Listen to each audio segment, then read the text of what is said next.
তোমরা ম্যাক্সিমাম সবাই এখান থেকে খবরটা পেয়েছিলে যে ডাব্লিউএস কেসটা মিটলে রেজাল্ট চলে আসবে। ম্যাক্সিমাম সবাই এই গ্রুপটাতে আছে, আমিও আছি। কিন্তু তোমাদের আমি একটা আসল ভিডিও দেখাচ্ছি, তোমরা ভিডিওটা দেখো আগে।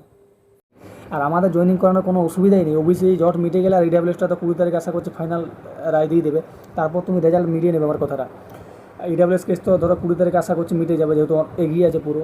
অর্ডার কপিগুলো দেখবে, তারপর জাজমেন্ট দিয়ে দেবে আশা করছি। তারপর ওবিসি কেসেও ধরো কালকে মিটে যাবে, তোমার কালকে সুপ্রিম কোর্টে ওটা সলিসিটর জেনারেল আজকে তোমার ওটা মেনশন করিয়েছে, কাল মিটে যাবে পুরো। ইউটিউবে আমি প্রথম তোমাদের বলেছিলাম যে রিজার্ভেশন কেসটা কিছু ম্যাটার করে না, ইডাব্লিউএস কেসটা ম্যাটার করে। তোমরা এইখানে আমার কমিউনিটিতে গিয়ে একবার দেখে আসবে। আজকেও আমি তোমাদের এমন কিছু ধাসু খবর দেবো, তোমরা ভিডিওটা শেষ করে দেখো। এইটার থেকে অনেকে কপি করেছে, নিজেদের তারপরে নিজেকে মহান ভাবছে। যাই হোক, সেগুলো কিছু ব্যাপার নয়, তোমরা ভিডিওটা শেষ করে দেখো। তোমরা অনেকেই এটা ভেবেছিলে যে কেস না মিটলে হয়তো রেজাল্ট আসবে না, কিন্তু আমি তোমাদের আগের ভিডিওটা, যেটা 3 দিন আগে তোমরা দেখলে, তারপরে ওই গ্রুপটায় ওইখান থেকে কপি করেছি আমার লেখাটা, যে আমার ভিডিও থেকে। যাই হোক, ওগুলো আমি কিছু নয়, আমি বলে ভিডিওটা করেছিলাম। তারপরেই ইউটিউবে দেখলাম আর আগে দুজন ওইরকমভাবে ভিডিও করে বলেছে যে ডাব্লিউএস কেসটা ম্যাটার করছে, বাকি আর কিছু ম্যাটার করছে না। আমি তোমাদের আগের ভিডিওটা একবার দেখে নেবে, তাহলে বুঝতে পারবে। আমি তোমাদের পুরো লজিক দিয়ে বলে দিয়েছিলাম যে কেন ইডাব্লিউএস কেসটা ম্যাটার করবে আর বাকিগুলো কেন ম্যাটার করবে না। যাই হোক, এবার ভিডিওটা দেখে নেবে। তো আমি একবার তোমাদের শর্টে বলে দিচ্ছি। 2019-এর যে রিক্রুটমেন্টটা ছিল, সেটার তোমার পরীক্ষা হয়েছিল 2020-তে, অনেকেই জানো। তারপর ওদের ফার্স্ট জয়েনিং হয়েছিল, মানে ফার্স্ট লটা জয়েনিং হয়েছিল 2021-এর 27 জানুয়ারি। তারপর যখন পরে যারা জয়েনিং করতে যায় তখন স্টে পড়ে যায় কারণটা হচ্ছে 2-3 রকমভাবে কেস হয়েছিল। কারণ ওবিসি একটা হয়েছিল যে ওবিসির ছেলেগুলো বয়সে ছাড় নিয়েছে, তারপর তোরা ইউআরে কেন থাকবে। আর সিভিকরা 2-3টা করেছিল, কারণ সিভিকদের হোমগার্ডদের বয়সের ছাড়টা দেওয়া হয়েছিল 5 বছর, সিভিকদের দেওয়া হয়নি, সেইটা নিয়ে একটা হয়েছিল। আর সিভিকদের রিজার্ভেশনের কোটাটা নিয়েও কেস করেছিল সিভিকরা।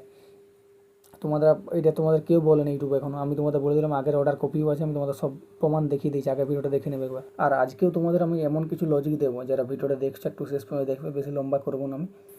তার আগে তোমাদের বলে দিই, এই যে নোটিশটা ভাইরাল মানে দেখছো তোমরা, বিসিডাব্লিউ অফিস থেকে দেওয়া হয়েছে, যে 11টা রিক্রুটমেন্ট বোর্ড তোমরা দেখতে পাচ্ছ, ওদের কাছ থেকে চাওয়া হয়েছে যে প্রতিটি চলমান নিয়োগের জন্য জানাতে হবে ব্যাপারগুলো। একে বলেছে, মানে পয়েন্ট দিয়ে বলেছে যে পদের নাম, শূন্য পদের সংখ্যা, বিজ্ঞাপন প্রকাশের তারিখ, এইটা মনে রাখবে, বিজ্ঞাপন প্রকাশের তারিখ, নিয়োগ কোন পর্যায়ে আছে, স্ক্রুটিনি, লিখিত পরীক্ষা, ইন্টারভিউ, প্যানেল ইত্যাদি। মানে আমাদের, তুমি যদি অ্যাকচুয়াল, এটা আশা করি সবাই দেখেছো বিভিন্ন গ্রুপে, কিন্তু 3টা ডেট ওইখানে দেওয়া আছে, তোমরা ডেটগুলো আশা করছো অনেকেই দেখেছো। ফার্স্ট ডেটটা হচ্ছে 22/5/2024, যেদিন তোমার কলকাতা হাইকোর্টের যে জাজমেন্টটা দিয়েছিল ডিভিশন বেঞ্চ। অনেকে ব্যাপারটা জানো, আমি তোমাদের বলেছি। 22/5/2024 জাজমেন্টটা দিয়েছিল ডিভিশন বেঞ্চ যে ওই কমিউনিটিগুলো বাদ চলে যাবে। তার আগের নোটিফিকেশান হচ্ছে আমাদের পুলিশ রিক্রুটমেন্ট বোর্ডের নোটিশ হচ্ছে তার আগের, কারণ আমাদের ফর্ম ফিল আপ হয়েছিল যে ওই ফেব্রুয়ারি মার্চে এরকম টাইম হয়েছিল 2024। তাই আমাদের এইটা আশা করছি কোনো প্রভাব পড়বে না, 17% দিয়ে রেজাল্ট বার হবে। 3টা দিয়েছে, একদম নিচে যেটা দিয়েছে সেটা 7% দিয়ে রেজাল্ট বার হবে। তোমার দেখাচ্ছি আমি, দেখো দেখো, যেটা আমি তোমাদের বলছিলাম যে 22/5/2024 যেদিন জাজমেন্ট দেয় হাইকোর্ট থেকে, তার আগের নিয়োগ, মানে ইনিশিয়েট বলা আছে। তোমরা যদি নোটিশটা দেখো, এখানে দেখা আছে ইনিশিয়েট মানে শুরু হওয়া। তাহলে আমাদের শুরু হয়েছে তোমার ওই ফেব্রুয়ারি, মার্চ, এপ্রিলে। আমরা মার্চে ফর্ম ফিল আপ করেছি সম্ভবত, হ্যাঁ মার্চে ফর্ম ফিল আপ করেছি। মার্চ বা এপ্রিলের 5 তারিখ পর্যন্ত ফর্ম ফিল আপ ডেটটা আমাদের ছিল, আমার যেটা মনে আছে। তাহলে আমাদের নিয়োগের উপর কোনো প্রভাব পড়বে না, আমাদের 17% দিয়ে রেজাল্ট বার হবে। তুমি মিলিয়ে নেবে কথাটা। আমি আমার আগের ভিডিও তো বারবার বলেছি যে 17% দিয়ে রেজাল্ট আসবে। 2 নম্বর পয়েন্টে তোমার বলেছে 10/6/2025 থেকে 18/5/2026 মধ্যে শুরু হওয়া নিয়োগ। আর তখন অবশ্যই 17% দিয়ে তখন ফর্ম ফিল আপ হয়েছে অনেকগুলো, তোমরা দেখেছো। কারণ আমরা গ্রুপ সিডি করেছি, আরও অনেকগুলো রিক্রুটমেন্ট আছে যেগুলো আমরা করেছি ফর্ম ফিল আপ। আর তোমার তারপর 18/5/2026 থেকে তখন তোমার ওবিসি সার্টিফিকেট হয়ে গেছে নতুন রোস্টার অনুযায়ী। এইগুলো তোমার জানতে চেয়েছে, মানে ওই যেগুলো শূন্যপদ কত আছে, কী পর্যায়ে রিক্রুটমেন্ট আছে, সেগুলো বিসিডাব্লিউ 7 দিনের মধ্যে জানাতে বলেছে। এবার তোমাদের মেইন টপিকে আমি তোমাদের আসি। এবার তোমরা অনেকে এটা নিয়ে হাসাহাসি করবে যে এটা আমি আবার কী দিচ্ছি। তোমরা যারা কেসের লাইভ ভিডিওগুলো দেখেছো, অনেকেই দেখেছো যারা আমার ভিডিওটা এখনও দেখছো, তোমরা আর একটু ভিডিওটা শেষ করে দেখো, তাহলে তোমরা বুঝতে পারবে যে আমি তোমাদের কী বলছি। দেখো, উপরে লেখা আছে রাজ্য সরকারের আইনি কর্মকর্তাদের পদক্রম, মানে একটা স্টেট প্যানেলে যা যা থাকে আমি সেগুলো তোমাদের বলছি, মানে উপর থেকে নিচ পর্যন্ত। প্রথমে থাকে অ্যাডভোকেট জেনারেল, তো মানে স্টেটকে রিপ্রেজেন্ট করে বড় বড় কেসে সুপ্রিম কোর্টে, ওটা বাদ দিচ্ছি। অ্যাডিশনাল অ্যাডভোকেট জেনারেল এও সুপ্রিম কোর্টে তোমার আমাদের স্টেটের যে বড় বড় কেসগুলো থাকে সেটা নিয়ে থাকে বেশিরভাগই। তারপর 3 নাম্বার থাকে সিনিয়র স্ট্যান্ডিং কাউন্সিল। আর 4 নাম্বারটা সবচেয়ে ইম্পর্ট্যান্ট, আমাদের স্টেটের যত যা তোমার এই রিক্রুটমেন্ট বা যা যা আছে সব কিছু তোমরা দেখতে পাচ্ছ। দেওয়ানি ও রিট মামলার মূল ইনচার্জ, বা প্রধান চালিকা সত্ত্ব হচ্ছে জিপি, মানে জেনারেল গভর্নমেন্ট প্লেডার। এর পজিশনটি মূলত 4 নম্বর আসে। তারপর এডিশনাল গভর্নমেন্ট প্লেডার থাকে যারা জিপিকে সাহায্য করে। তুমি যদি একটা জিনিস লজিক তুমি দেখো প্রথম থেকে, কারণ আমাদের যতদিন ধরে আমাদের তোমার হচ্ছে কি বলে, যাই বিজেপি সরকার হয়েছে তখন থেকে আমরা কেসে আমাদের একদিনও জিপি আসেনি। জিপি কোন দিনে এসেছিল মনে আছে তোমাদের? ইডাব্লিউএস কেসটার দিনে একমাত্র জিপি এসেছিল, যেদিন ইডাব্লিউএস কেসটা ছিল। এই কেন এসেছিলো সেদিনই তোমরা একটু মাথাটা বুদ্ধিটা খাটাও। কারণ ইডাব্লিউএস কেসটাকে এগিয়ে রেখেছে, একদম ফাইনাল জাজমেন্টের কাছে এগিয়ে রেখেছে। রিজার্ভেশন কেসের দিনে কিন্তু আগের দিন তুমি জিপি আসেনি, শুধুমাত্র ওর একটা এজিপি মানে যে আছে তোমার এডিশনাল গভর্নমেন্ট প্লেডার, একটা মহিলা চশমা পরে, ও হচ্ছে এজিপি ছিল, ও এসে রিপোর্ট জমা দিয়েছে, কিন্তু জিপি সেদিন আসেনি।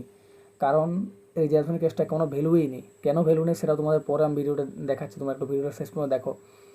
আর সেই দিনই এসেছিলো, কারণটা হচ্ছে ইডাব্লিউএস কেসটাকে এগিয়ে রেখেছে আমাদের রিক্রুটমেন্টটা তাড়াতাড়ি জয়েনিং করাবে বলে। কারণ জিপি আসা মানে কম ব্যাপার নয়। দেখো অনেকে এইগুলো নিয়ে হাসাহাসি করতে পারো, সেটা আমার কিছু ব্যাপার না, কিন্তু আমি তোমাদের লজিক দিয়ে আগের দিনেও যে ভিডিওটা করেছিলাম সেখানে আমি তোমাদের লজিক দিয়ে প্রমাণ সহ বলেছিলাম, আজকেও বললাম। কারণ একজন জিপি আসা মানে কম, একটা স্টেট প্যানেলে একজনের জিপি থাকে। আমাদের জিপি আছে দিব্যেন্দ্র নারায়ণ রায়, আর আমাদের স্টেটের উপর কম কেস নেই, তা সত্ত্বেও তিনি ইডাব্লিউএস কেসটা স্টাডি করে এসেছিলেন। আর ইডাব্লিউএস কেসটা অনেকে যারা ভাবছো ইডাব্লিউএস কেসটা পিআরবি বোর্ড হেরে যাবে, কোনো দিনই মানে এখনও তোমরা ওটা ভেবে নাও না যে হেরে যাবে। 50-50 হয়ে আছে। কেন বলছি তোমরা যদি এটা জানতে চাও কমেন্টে জানাবে, নেক্সট ভিডিও তোমাদের ডিটেলসে বলবো। দেখো এইটা হচ্ছে তোমার অফিসিয়াল যে জাজমেন্টটা ছিল 2019 রিক্রুটমেন্টের, যে 31 অগাস্ট 2023, সেখান থেকে নেওয়া। এটা বাংলা করেছি আমি জেমিনি থেকে। তোমরা যারা যদি কেউ জাজমেন্ট কপিটা পড়তে চাও তোমরা কমেন্টে জানাবে, আমি ডিসক্রিপশনে লিখে দিয়ে দেবো আমার টেলিগ্রাম হোয়াটসঅ্যাপ চ্যানেলে, সেখানে তোমরা জয়েন হয়ে যাবে। তারপর আমি সেখানে দিয়ে দেবো, তোমরা জয়েন হয়ে যাবে সকলে। দেখ কী বলছে, 2023 সালে কলকাতা হাইকোর্টের চূড়ান্ত রায় West Bengal police recruitment board এর কাট অফ নির্ধারণের ক্ষমতা সিভিক ভলান্টিয়ারদের হরাইজন্টাল ভ্যাকেন্সি বিতর্কের উপর অত্যন্ত স্পষ্ট আইনি ব্যাখ্যা দেওয়া হয়েছিল। দেখ এবার বাকি তোমাদের পয়েন্টগুলো আমি দেখাচ্ছি যে কী ব্যাখ্যা দেওয়া হয়েছিল। 2019-এর যে জাজমেন্টটা সেটা তোমার আমাদের যে তখন কলকাতা হাইকোর্টের চিফ জাস্টিস ছিল টিএস শিবজ্ঞানম, ওনার বেঞ্চে শোনা হয়েছিল, মানে ওনার বেঞ্চে শোনা হয়েছিল। তোমরা অনেকে জানো ব্যাপারটা। কী বলা হয়েছিল দেখো, আদালত স্পষ্ট করে যে রিক্রুটমেন্ট বোর্ড একটি স্বাধীন এবং নিয়মতান্ত্রিক সংস্থা। নিয়োগ প্রক্রিয়া স্বচ্ছভাবে সম্পন্ন করার জন্য বোর্ড নিজস্ব নিয়ম ও কাট অফ নীতি ব্যবহার করতে পারে এবং এতে কোনো আইনি লঙ্ঘন হয়নি। এটা তখনের জাজমেন্টে পুরো লেখা আছে। আর 2 নম্বরটায় তোমার বলেছিল যে সিভিটা যদি ইউআর কাট অফ ক্লিয়ার করে তাহলে ওদের ইউআরে স্থান দিতে হবে। তোমরা প্রথমটা তোমাদের দেখালাম যে বোর্ড কাট অফ ডিসাইড করতে পারে, ওইটা একেবারে তোমার জাজমেন্টে লেখা ছিল। আর 3 নম্বরটা দেখো, যেটা তোমার জাজমেন্ট আছে, তোমাদের আমি দিয়ে দেবো, টেলিগ্রামে জয়েন হয়ে যাবে তোমরা।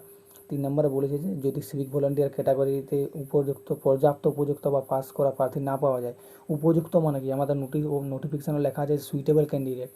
যারা 10, 12, 15 পাবে তারা কোনো সুইটেবল ক্যান্ডিডেট হবে কি? কোনো দিনই হবে না। তার জন্য এখানে লেখা আছে যে উপযুক্ত যদি সিভিক না পাওয়া যায় তাহলে সেই ফাঁকা আসনগুলো ইউআর দিয়ে পূরণ করা হবে। দেখো পুরো জাজমেন্টও পুরো লেখা আছে। তার জন্য পিআরবি রিজার্ভেশন কেসটাকে এত গুরুত্ব দেয়নি, সেটাই আমি তোমাদের আগের ভিডিওতে বলেছিলাম, চেঁচিয়ে বলেছিলাম তোমাদের। 5K ভিউ হয়ে যায় দেখবে। ওইখান থেকে কপি করে, আমার ভিডিওটা থেকে কপি করে অনেকে লেখালেখি করেছে, আমার পরে অনেকে ভিডিও করেছে, সেগুলো কোনো ব্যাপার নয়। যাই হোক, সবার কাছে খবরটা পৌঁছালেই হচ্ছে যে রিজার্ভেশন কেসে কোনো গুরুত্বই নেই। আরও তোমাদের আমি তোমরা চ্যানেলটা অবশ্যই সকলে সাবস্ক্রাইব করবে যারা যারা দেখছো। নেক্সট ভিডিওতে আমি তোমাদের বলে দেবো আরও কিছু তোমার তথ্য আমি তুলে ধরছি যে ইডাব্লিউএস কেসটা কেন 50-50 হয়ে গেছে। আমি এতদিন ধরে এই সব নিয়ে আলোচনা করছিলাম, ডিটেলসে দেখছিলাম যে কোন কেসটা কীরকম কী ব্যাপার আছে। যাই হোক, এই কেস টেস হয়েছে বলে অনেক কিছু জানা হয়ে গেছে, সকলেরই জানা হয়েছে। কারণ আমার লাইভ দেখা শিখে গেছে, কীভাবে কেস নাম্বার সব কিছু অনেকে শিখে গেছো, আমি এখানে। যাক, তোমাদের বাকি পয়েন্টগুলো দেখাচ্ছি আমি। আবারও বলছি, কেউ রিজার্ভেশন কেস নিয়ে টেনশন করো না, ওই কেসটা কিছু নয়। কারণ সুপ্রিম কোর্ট, কলকাতা হাইকোর্টের অনেক জাজমেন্ট আছে যেখানে বলা আছে যে যদি উপযুক্ত ক্যান্ডিডেট না পাওয়া যায় হরাইজন্টাল ভ্যাকেন্সির জন্য, তাহলে সেগুলো ইউআর দিয়ে পূরণ করা হবে, বা যে ক্যাটাগরিতে যত আছে সেগুলো সেই ক্যাটাগরিতে চলে যাবে, এটা বলা আছে। আর জাজমেন্ট কপিটা আমি তোমাদের দিয়ে দেবো টেলিগ্রামে, অনেক যদি তোমরা কমেন্ট করো ওইখানে জয়েন হয়ে যাবে। সকলে চ্যানেলটা সাবস্ক্রাইব করবে। দেখো আমি নিজেও একজন ক্যান্ডিডেট, অনেকেই জানো যারা আমার ভিডিও দেখো, আর আমি নিজেও ইন্টারভিউ দিয়েছি। তা সত্ত্বেও আমি তোমাদের এগুলো সব কিছু জোগাড় করার পর ভিডিও করে তোমাদের বলছি, কারণ তোমরা যাতে টেনশন না করো। কারণ অনেকে এইটা নিয়ে আমাকে বারবার মেসেজ করো টেলিগ্রামে যে রিজার্ভেশন কেস আগেও তোমাদের বলেছি কিছু নয়। কারণ জাজমেন্টটা আমি তোমাদের বলে দিয়েছি সব কিছু, আগের ভিডিওটা তোমরা একবার দেখে নেবে। আগের ভিডিওটা দেখলে তোমরা আরও ক্লিয়ার বুঝতে পারবে। আর এই ভিডিওটা করার পর আবারও কপি হবে অনেক জায়গায়, অনেকেই ভিডিও করবে, যাই হোক কিছু ব্যাপার না। যারা যারা দেখছে এখনো পর্যন্ত ভিডিওটা, চ্যানেলটা অবশ্যই সাবস্ক্রাইব করে দেবে এরকম ভিডিও পাওয়ার জন্য নেক্সট আগামীতে। Thank you.